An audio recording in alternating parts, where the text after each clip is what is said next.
El tema de la línea 12 resulta ser hoy el tema de boga. Tenemos acá, y comparto con ustedes, el informe preliminar, ¿no? Lo que compartieron por la tarde en la jefa de gobierno, Claudia Sheinbaum. Este es el informe preliminar, es el dictamen, la parte preliminar, la fase 1. Aquí está todo lo que se mencionó en la tarde. Viene el resumen ejecutivo, el alcance, la descripción del evento, resumen de las actividades, hallazgos preliminares, las actividades a seguir y las líneas de investigación a la fecha. Aquí viene, ¿no? Como es el resumen ejecutivo, qué es lo que se encontró, el antecedente y todo esto. Viene aquí los trenes que operan, se da todo el antecedente, las líneas, etcétera, ¿no? Y justamente aquí están las láminas, las fotografías, etcétera. Y mis amigos, pues aquí viene quiénes son los que realizaron la investigación. Vienen todos los coordinadores de proyecto, desde San Diego, California, de Hamburgo, Alemania, de Madrid, España, en la coordinación del proyecto. Aquí están los especialistas, el proyecto, quién fue el patrocinador o quién es el responsable original del proyecto, que es la empresa DNB. De México también hubo distintos expertos en distintas especialidades. Estuvieron Carlos Godínez, Gustavo Godínez, Aquileo Segura, Artemio Oropesa y Raúl Avilés Atrián como coordinador de integridad mecánica. Y aquí viene, ¿no? ¿Cuál fue el programa de trabajo? La descripción del evento, las vistas de la zona del incidente, y aquí empieza lo escabroso, ¿no? Esta figura que se observa aquí, quiero ir poniéndoselas punto por punto, es la deformación de las vigas que conforman el puente de concreto acero, tanto en la trave lado sur, sección sobre la cual rodaba el tren en el momento del incidente, como la trave lado norte y la trave de la bifurcación denominada vía en Y. Se ve una deformación y fractura en las vigas que conforman el puente de concreto acero, tanto en la trave sur como en la trave norte y en la bifurcación en la vía Y. Se ve justo cómo está el alma de la trave sur. Aquí está que hay pues una deformación, pues esa es la palabra, deformación. Aquí están las fotografías, le voy a hacer incluso el zoom. Vienen las deformaciones, cómo se alcanzan a ver y las señalan, aquí se ve, son fotografías, por supuesto, del lado del accidente, y aquí están, ¿no? Aquí están todas las imágenes que estamos poniendo para ustedes del dictamen preliminar. Se observan fracturas de los elementos de los sistemas de contraventeo con desprendimientos de material de los refuerzos y fracturas en almas. Aquí están las fracturas, el tema en la zona del contraventeo. Aquí están las fracturas, ¿no? Se ve perfectamente bien las fracturas. Hacen todo este dictamen, aquí vienen las uniones, se fracturó, vean cómo se abrió esta parte de la estructura, de las traves, la unión trave y el contraventeo. Aquí, exactamente, aquí está igual la apertura en los dos lados. Se observa un desplazamiento de las traves, lo cual permitió observar concretos diferentes y algunos pernos de soldados de las traves. Aquí empieza lo complicado, porque estamos hablando que la empresa constructora habría utilizado concretos distintos para hacer las uniones, que utilizó los concretos distintos. Aquí está, aquí se señala. Si usted no vio el dictamen, si usted no vio la presentación, aquí está cómo justamente se ve que hay concretos distintos y cómo están los pernos, el detalle de los pernos Nelson, cómo incluso los círculos que están resaltando la ubicación de los tornillos y el rectángulo azul está presenciando un concreto distinto frente a la referencia prefabricada. Se ve el material, o sea, no es tan complicado ver cómo ahí está el material. Incluso se menciona que no están colocados en donde deberían, ¿no? Círculos rojos están resaltando los pernos, aún queda el remanente de la protección cerámica para la ejecución de la unión entre perno y viga. Los pernos presentan deficiencias en las superficies observadas en la unión. Además, las distancias entre los pernos no son equidistantes, por lo cual no cumplen con el diseño. Descartemos la falla del diseño. El diseño es uno. ¿Qué es lo que dice el dictamen preliminar? Que el diseño no se respetó. Eso es en gran escala, en resumen más o menos tradicional, no se respetó el diseño. ¿Quién no respetó el diseño? Pues la responsabilidad inmediata es de la empresa constructora, pero no solamente de la empresa constructora, no hablemos solo de el que construyó, sino particularmente en este tramo, ¿quién estuvo de responsable? ¿Quién fue el supervisor? La mano. Ahí hubo una falla. La falla estuvo en que no coincidían los pernos con el diseño, el concreto tampoco coincidía con el prefabricado, entonces a la hora de hacer las uniones no estaban bien unidas, no estaba el material correcto que se tenía que utilizar para realizar las uniones y no coinciden ni siquiera los pernos, no son equidistantes, son más bien, sí, no son equidistantes, entonces no hay manera en que pudieran embonar a la perfección, hay temas que se pueden ver a simple vista y es justamente lo que habla este dictamen. Aquí, el detalle de los pernos Nelson, que es ya viene con relación a la soldadura y la falta de fusión. Con relación a lo anterior, en las secciones que se colapsaron se observa una condición similar, es decir, la evidencia de no tener la totalidad de los pernos requeridos en el plano de diseño y o huellas de soldadura de pernos posiblemente soldados, los cuales presumiblemente se desprendieron tras el incidente. Y aquí se ve, ¿no?, evidencia de que el número de pernos no coincide con los indicados. Y aquí está.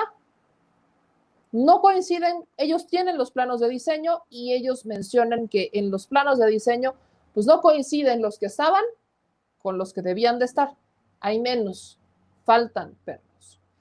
La soldadura, también se habla de la soldadura. De aquí voy a entrar con un poquito, incluso aquí está el plano de diseño, ¿no? El número de pernos de acuerdo con el diseño de los planos, y aquí viene cuántos deberían de estar, cuántos, este es el diseño, este es el plano del diseño, y aquí viene número de pernos según el diseño de los planos. Aquí está. ¿Y qué es lo que pasa aquí? Bueno, pues como que nos faltan, ¿no? A simple vista, sección de la trave con la totalidad de los pernos, así se deberían de ver todos, como está en este lado, se deberían de ver todas las traves con el diseño, así vienen, pero aquí hay una sección de la trave que tiene una ausencia de pernos. Voy a hablar desde la experiencia de haber trabajado en una fábrica de producción de maquinaria agrícola. En la fábrica, digo, no, evidentemente no es lo mismo, no empiecen, no es lo mismo, me queda perfectamente claro. Pero, ¿qué es lo que nos pasaba, por ejemplo, a nosotros? La soldadura y estas piezas como los pernos son muy propensas al robo hormiga. ¿Por qué no te das cuenta? Hasta que las necesitas. No te das cuenta de cuándo necesitas la soldadura hasta que la necesitas. E incluso hay distintos tipos de soldadura.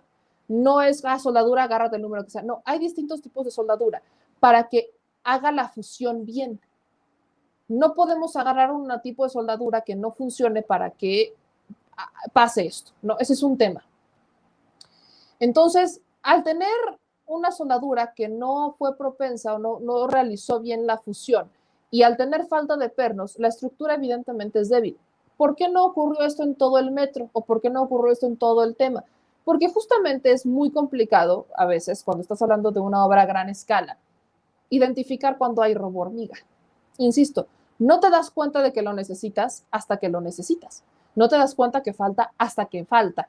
Y en este caso, hay alguien, evidentemente tuvo que haber alguien aquí que supiera que hacían falta, que supiera, que se diera cuenta. ¿Quién fue? Desconocemos quién fue. Y eso es a lo donde deberán de llegar los dictámenes. Pero esto que les estoy poniendo en pantalla, mis amigos, era la tesis de la investigación del New York Times. Era la tesis. Ahí no podemos decir que no. Que alguien quizás se lo filtró, probablemente. Probablemente alguien le filtró la información de los pernos o simplemente consultaron a uno de los ingenieros que pudo estar dentro del dictamen. No hay, incluso se les ponía al inicio que hay muchas personas involucradas en este dictamen, no solamente de la empresa de DNV, sino que hay muchos. Aquí están todos los nombres de los que pudieron estar, de los que se involucraron en la investigación de DNV. Hay gente de México, hay gente de España, hay gente de Alemania y hay gente de California y de Estados Unidos, de Ohio, ¿no? Aparte de la coordinación general del proyecto de la empresa DNV. Cualquiera, en realidad, pudo haber hablado, New York Times pudo haber concretado con cualquiera de ellos y les pudo haber dicho pernos, soldadura, cualquiera. Y es que aquí está la investigación del New York Times, que justamente retrataba esta parte, ¿no? Los pernos metálicos fueron soldados al acero, lo que debería de haber formado una unión casi indestructible. Sin embargo, las fotos de los escombros sugieren que la soldadura se hizo de manera deficiente, que es un fallo grave en la construcción. Es lo que le decía de la soldadura. si no se usa la soldadura correcta, hay soldadura que es más cara y hay soldadura que es más barata, depende del calibre de la soldadura. Si la soldadura, por ejemplo, usan una soldadura de media, no va a hacer la fusión como la haría una de 3/8, por ejemplo, por mencionarles un tipo de soldadura. No funciona igual, no es para lo mismo. Hay una que es más delgada, hay una que es más que afianza, que es más gruesa. Hay distintos tipos de materiales de soldadura incluso. Entonces, aquí no se usó el material o no se usó la soldadura correcta. Al no hacer la soldadura correcta, los pernos no hicieron el embone prácticamente indestructible. Y al faltar pernos, ahora súmenle que los que pudieran estar soldados no estaban soldados bien y había falta de pernos, no se generó ese clic que es casi indestructible para una obra que requería de todo este tipo de seguridad. ¿Qué es lo que rescato, por ejemplo, de todo esto? No podemos decir que el informe del New York Times se equivocó, no podemos decirlo. Pero ¿qué es lo que sí nos brinca al productor y a mí? ¿Cuántas veces has visto al New York Times hacer un reportaje de otro accidente ferroviario, de un metro o algo así en Estados Unidos? Yo no recuerdo. O sea, recuerdo que lo reportaban, o sea, cubrían la noticia de se cayó, hubo este accidente, bla. Pero hacer una investigación de ir a buscar y dame de esto y lo otro. ¿Alguien ha visto cuántos accidentes de este tipo ha cubierto el New York Times? Y ha hecho este tipo de investigaciones tan profundas sobre el origen de. Ese es el cuestionamiento. Solo en Washington, en el 2017, se accidentó el tren. El tren en Washington se accidentó en 2017. El New York Times hizo una investigación tan gráfica, tan profunda como la hicieron con la línea 12. No, no estamos diciendo que se equivocaron en el dictamen. Estamos diciendo que hay jiribilla en su informe, en su publicación, que hay politización en su publicación. Eso es lo que estamos diciendo. Estamos diciendo que ellos lo sacaron en muy buen tiempo, muy buen timing, y eso a mí me da a entender que tocaron base con alguien de los que estaba involucrado en el informe, con alguien de los que está investigando. No hay mucho para dónde buscarle.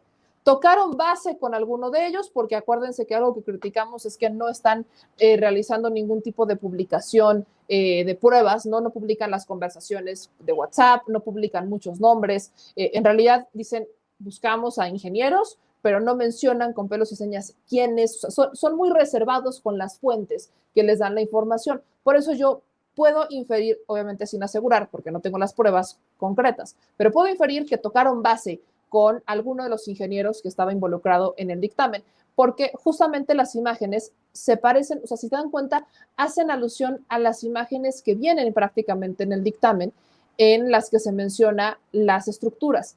Ahora, vean esto. Aquí,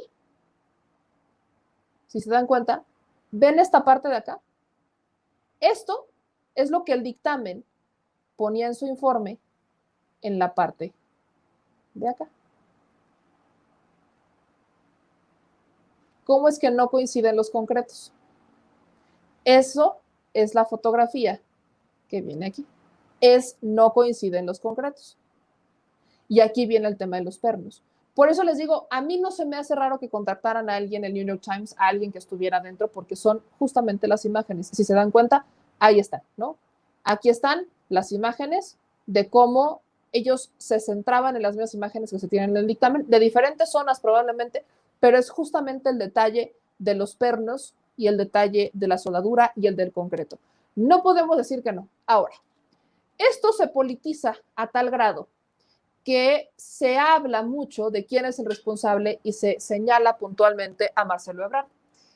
Voy a hacer algunas puntualizaciones sobre esto, ya que anda aquí mi querido Manuel Pedrero, porque justamente es el tema de análisis con mi querido Manuel Pedrero, en la politización que se tiene sobre la figura de Marcelo Ebrard y su responsabilidad, olvidando a alguien que también le metió mano y que si eso fue visible en este dictamen, yo pregunto, ¿no pudo ser visible para aquellos que hicieron el dictamen post-sismo del 2017?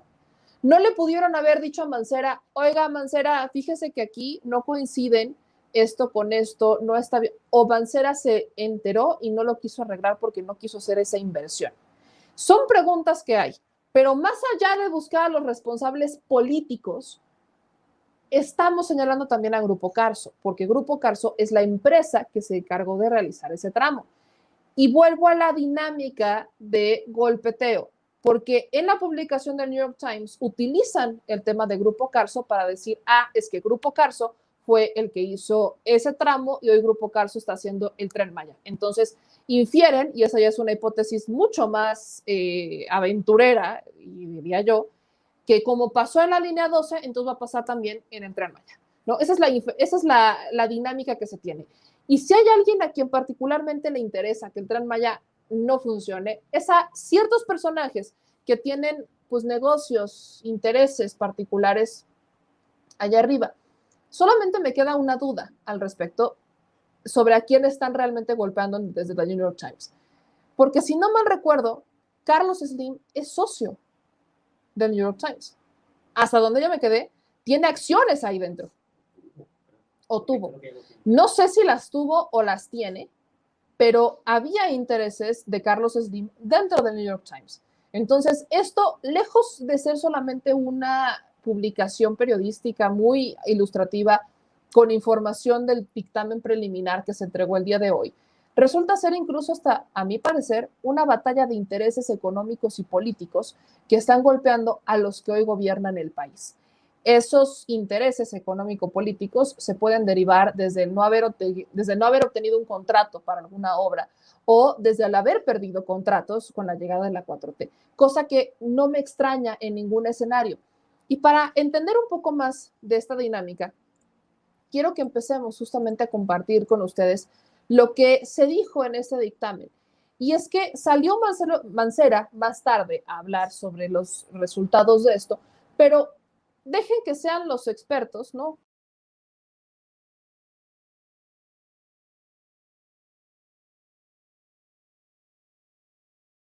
Nos permite plantear de forma preliminar que el incidente fue provocado por una falla estructural asociada al menos a las siguientes condiciones identificadas hasta ahora: deficiencias en el proceso constructivo, proceso de soldadura de los pernos Nelson, porosidad y falta de fusión en la unión perno-trave, falta de pernos Nelson en las traves que conforman el conjunto del puente, diferentes tipos de concreto en la tableta, soldaduras no concluidas y o mal ejecutadas, supervisión y control dimensional en soldaduras de filete. Daños observados: deformación de las traves del lado poniente, secciones T1, T7 y T6, sobre patines y almas que las conforman, y roturas en las almas de las traves T1 y T7 del lado poniente con sistemas de contraventeo, perfiles de ángulo y sus placas de conexión. Derivado de la revisión física y documental, operativamente la línea 12 venía trabajando en condiciones normales, de acuerdo con sus protocolos o programas de traslados y como parte de sus actividades preventivas. Ahí viene algo que me brinca. Justo les decía antes de que entrara este cortón mágico, trágico, musical que siempre tenemos a los 40 y tantos minutos. Dicen que la línea venía trabajando con normalidad. Eso brinca. Venía trabajando con normalidad. Ok, que se les dieron mantenimientos recurrentes conforme a lo que se conocía de los riesgos que tenía la línea, que justo se informó, y es algo que la propia jefa de gobierno mencionó mucho. Se informó en más de una ocasión que se tenían que dar mantenimientos recurrentes a la línea 12 por el diseño riesgoso que se tenía, las condiciones, más que decir riesgoso, por las condiciones. Pero vuelvo a la pregunta del millón. ¿Qué sería normal? Si estamos viendo que hay un tema de que no coinciden los concretos, por ejemplo, el tema de la estructura, el tema me queda claro que el de los pernos y el de la soldadura, no podríamos saberlo nosotros a simple vista o en un mantenimiento a simple vista. Tendría que haber sido un mantenimiento profundo el que se diera cuenta de que no coincidía, de que estaba endeble, o el tema del concreto. Pero ¿quién sí le hizo un mantenimiento profundo a la línea 12? No fue la jefa de gobierno Claudia Sheinbaum. Quien sí le hizo un mantenimiento profundo a la línea 12 fue Mancera. ¿Cuántos años lo cerró Mancera? Como uno y cachito, ¿no? Y estuvo el dictamen de la estructura postsísmica, que justamente venía, bueno, vamos a ver cómo está después del sismo. ahí se tuvo que dar, ahí tenían que saber algo. O quién contrató a Mancera que no le informó a él en ese momento de la estructura y de las fallas que se veían a simple vista para alguien que conoce de estos dictámenes.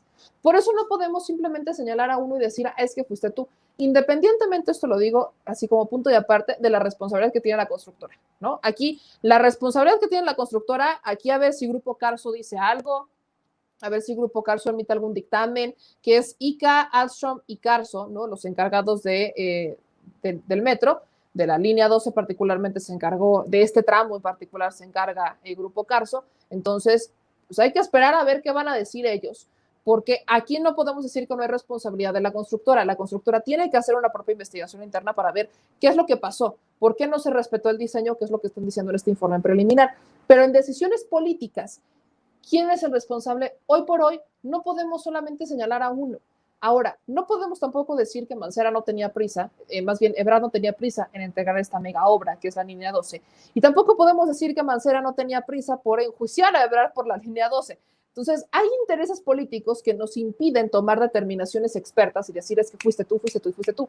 Pero lo que sí podemos analizar son las respuestas que han dado. Y para eso, quiero que veamos lo que respondió Mancera en conferencia de prensa el día de hoy en el Senado de la República. Mancera dice que van a esperar a lo que diga la investigación.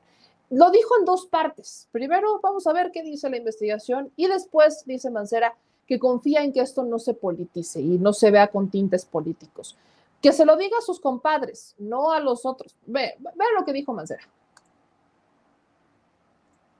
Lo que nosotros estamos reiterando, lo que yo voy a reiterar en este momento es simple y sencillamente que seguimos atentos, que vamos a esperar a que esté pues concluida toda la investigación, que lo que se ha presentado el día de hoy es respecto de una primera fase, que así se ha intitulado fase 1, y que nosotros estaremos atentos a lo que siga, reiterando lo que ya he dicho.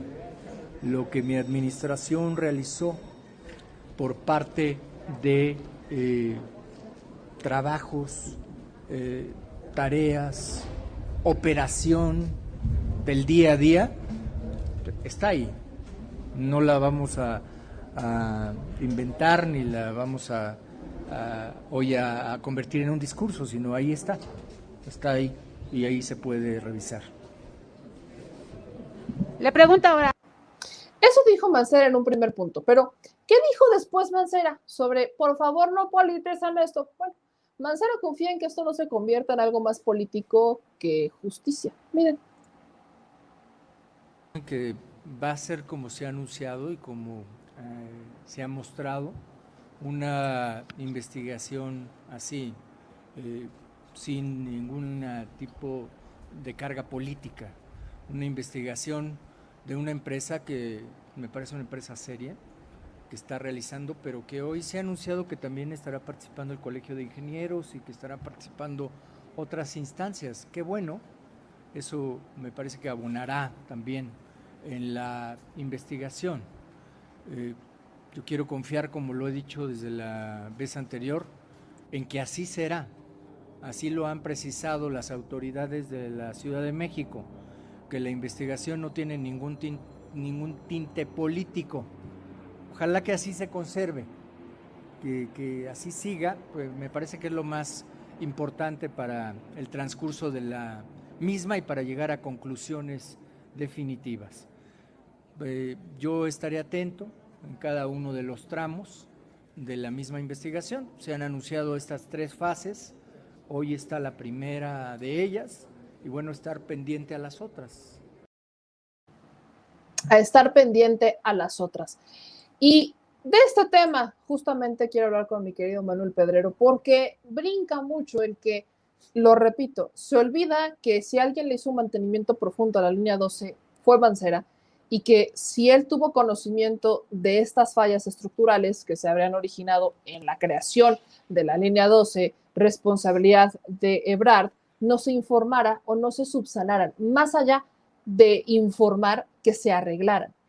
Aquí, repetimos, es un informe preliminar, faltan 2 fases más y a la par se está hablando ya de una fase de recuperación, ¿no? Que es donde entrará el famoso Riobó cercano al presidente López Obrador, un hombre muy de la confianza del presidente López Obrador. Entonces, entra Riobó a escenario para la recuperación de la línea 12, ¿no? Y entra también a cuadro el gran empresario mexicano Carlos Slim y Grupo Carso, encargados de hacer esta obra en aquellos ayeres. Entonces, la pregunta millonaria, mis amigos, no es si a quién culpamos o no. Los dictámenes han dicho hasta este momento que hay una responsabilidad en la estructura, en el origen de la obra. Indudablemente esto le pega a Marcelo Ebrard, pero la pregunta es qué tanto le pega a Marcelo Ebrard y por qué no mencionamos a alguien que también metió mano de forma profunda y que reservó particularmente los ajustes que le hicieron. ¿Cómplice, Mancera político o simplemente una evasión de las responsabilidades? La responsabilidad principal sería de Grupo Carso.